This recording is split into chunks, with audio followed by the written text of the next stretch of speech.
আজ আমরা গাইঘাটার রাজনৈতিক প্রেক্ষাপটটা একটু গভীরে গিয়ে দেখব। একদম ডেটা নির্ভর একটা বিশ্লেষণ। তবে এটা শুধু শুকনো সংখ্যা বা পরিসংখ্যানের কচকচানি নয়, বরং এখানকার মাটি আর মানুষের আসল স্পন্দনটা বোঝার একটা চেষ্টা। দেখুন, পশ্চিমবঙ্গের এই আসনটা এমন একটা জায়গা যেখানে পরিচয়, রোজগার আর শাসন ব্যবস্থা এই তিনটে জিনিসকে ঘিরে একটা অদ্ভুত টানাপোড়েন চলে। আমাদের আলোচনার শুরুতেই এই ছবিটা পরিষ্কার করে নেওয়া দরকার, কারণ আসল খেলাটা কিন্তু এখানেই। তো চলুন একবার দেখে নেওয়া যাক আমাদের এই আলোচনাটা ঠিক কোন কোন ধাপে এগোবে। প্রথমে আমরা বাস্তব পরিস্থিতিটা বুঝব, তারপর ভোটের পালস, ভোটারদের অসন্তোষের কারণ, আর সব শেষে একটা সমাধান বা ব্লুপ্রিন্ট নিয়ে কথা বলবো। বেশ, তাহলে শুরু করা যাক। প্রথম পর্বে আমরা বোঝার চেষ্টা করব এই অঞ্চলের আর্থ-সামাজিক পরিস্থিতিটা ঠিক কেমন। মানে এখানকার মানুষ কিভাবে জীবন কাটান, তাদের আসল সমস্যাগুলো কি, সেটা আগে জানা দরকার। গাইঘাটার জনসংখ্যার দিকে যদি তাকানো যায় তাহলে একটা খুব ইন্টারেস্টিং ছবি সামনে আসে।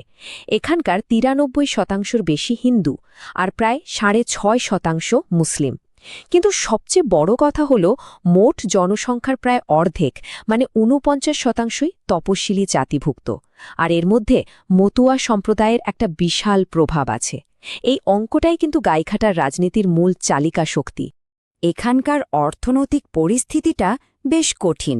জায়গাটা বন্যাপ্রবণ, তাই চাষবাসে প্রায় নুকসান হয়। গ্রামের প্রায় ৪ ভাগের ১ ভাগ মানুষ, মানে ২২.৭%, দারিদ্র্যসীমার নিচে বাস করেন। আর সবচেয়ে চিন্তার বিষয় হল মাত্র ৩৬.৮% মানুষ কোনো না কোনো কাজের সঙ্গে যুক্ত। এর সোজা মানে হল সাংঘাতিক বেকারত্ব, বিশেষ করে নতুন প্রজন্মের মধ্যে। অনেক পরিবার তো শুধুমাত্র উপসাগরীয় দেশগুলো থেকে পাঠানো টাকার ওপর ভরসা করে চলে।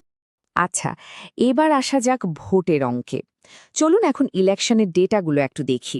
এই সংখ্যাগুলো আসলে কি বলছে, ভোটাররা কি ভাবছেন, সেটা বোঝার চেষ্টা করা যাক। ২০২১ সালের বিধানসভা ভোটে জেতার ব্যবধান ছিল মাত্র ৯,৫৭৮। ভাবা যায়, এইটুকু ব্যবধানই বলে দেয় যে লড়াইটা কতটা ক্লোজ ছিল, এখানে একটা ভোটও কতটা গুরুত্বপূর্ণ। ২০১৬ আর ২০২১-এর ফলাফলের দিকে তাকালে ফারাকটা চোখে পড়ার মতো। কোথায় ২০১৬-তে তৃণমূলের প্রায় ৩০,০০০ ভোটের বিশাল জয়, আর কোথায় ২০২১-এ এসে বিজেপির জয়ে ব্যবধান মাত্র ৯,৫০০।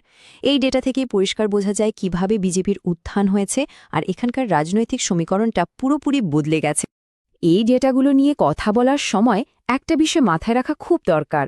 রাজনীতিক আলোচনায় কথায় দায়িত্ববোধ থাকাটা খুব জরুরি। কারণ প্রত্যেক নাগরিকের সম্মান, তার মর্যাদা, এটাই তো আমাদের সংবিধানের মূল ভিত্তি। একটা সুস্থ গণতন্ত্র কিন্তু এর উপরেই দাঁড়িয়ে থাকে। এতক্ষণ তো আমরা দেখলাম যে কি হয়েছে। এবার প্রশ্ন হলো কেন হলো। চলুন একটু গভীরে গিয়ে দেখি ভোটারদের অসন্তোষের আসল কারণগুলো কি কি, যা এই পরিবর্তনের জমিটা তৈরি করে দিয়েছিল। কোনো উন্নয়ন হয়নি। গাইঘাটার গ্রামের মানুষের মুখ থেকে শোনা এই একটা কথাই কিন্তু অনেক কিছু বলে দেয়। এর মধ্যেই লুকিয়ে আছে প্রতিষ্ঠান বিরোধিতার আসল কারণটা। এই একটা বাক্যই যেন হাজারটা অভিযোগের সমান। তো ভোটারদের রাগের জায়গাগুলো যদি দেখি, মূলত ৪টে বড় সমস্যা সামনে আসছে। ১. রেশন ব্যবস্থা নিয়ে গণ্ডগোল। হয় লোকে ঠিকমতো রেশন পাচ্ছে না, বা কুপন নিয়ে সমস্যা। ২. বন্যার ত্রাণের টাকা হয় দেরিতে পৌঁছায়, নয়তো মাঝপথেই গায়েব হয়ে যায়। ৩. রাস্তাঘাটের অবস্থা ভয়াবহ খারাপ। আর ৪ নম্বর এবং সম্ভবত সবচেয়ে বড় সমস্যা হল কাটমানি কালচার, যা সিস্টেমের গভীরে ঢুকে গেছে। এবার যদি বর্তমান বিধায়কের দিকে তাকাই, তাহলে একটা মিশ্র ছবি দেখা যায়। ওনার প্লাস পয়েন্ট হল উনি স্থানীয় মতুয়া সম্প্রদায়ের নেতা এবং নিজের কমিউনিটিতে ওনার নেটওয়ার্ক বেশ মজবুত। কিন্তু দুর্বলতার জায়গাটাও স্পষ্ট। উন্নয়নের তেমন কোনো রেকর্ড নেই, আর ওনার জনসংযোগ মূলত নিজের ভোট ব্যাংকের মধ্যেই সীমাবদ্ধ। তো সমস্যাগুলো তো বোঝা গেল, আব সওয়াল হে সমাধানটা কি। এখান থেকেই আমরা একটা নতুন স্ট্র্যাটেজিক ফ্রেমওয়ার্ক, বা বলা ভালো একটা গভর্নেন্স ব্লুপ্রিন্টের কথা বলবো, যা মানুষের সাথে একটা নতুন বিশ্বাসের সম্পর্ক তৈরি করতে পারে। এই স্ট্র্যাটেজিটার নাম দেওয়া যায় চতুর্মুখ মতবাদ। এর ৪টে দিক আছে, ৪টে আলাদা অ্যাপ্রোচ।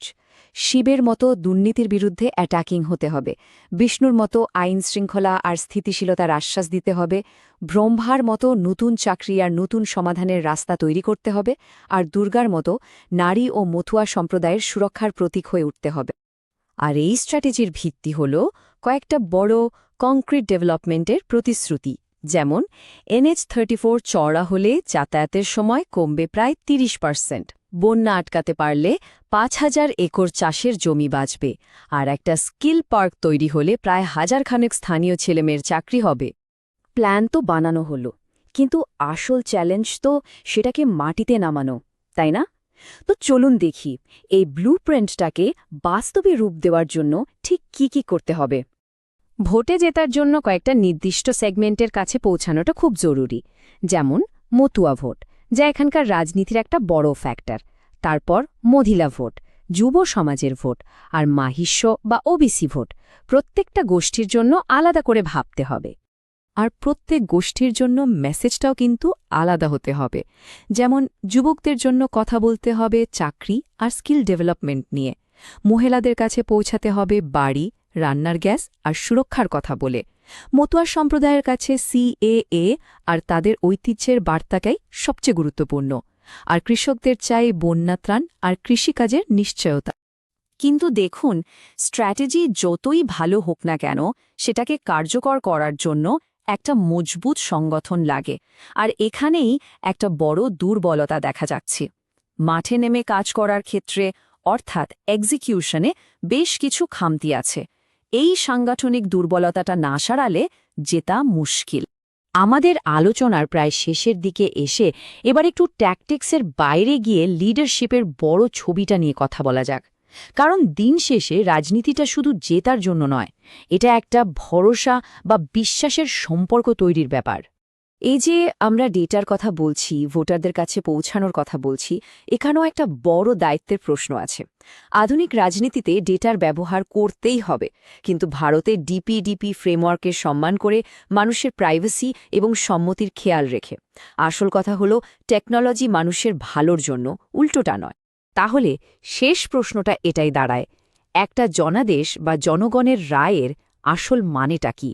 এটা কি শুধুই ৫ বছরের জন্য ক্ষমতা পাওয়া, নাকি এর পেছনে আরও বড় কোনো দায়িত্ব লুকিয়ে আছে?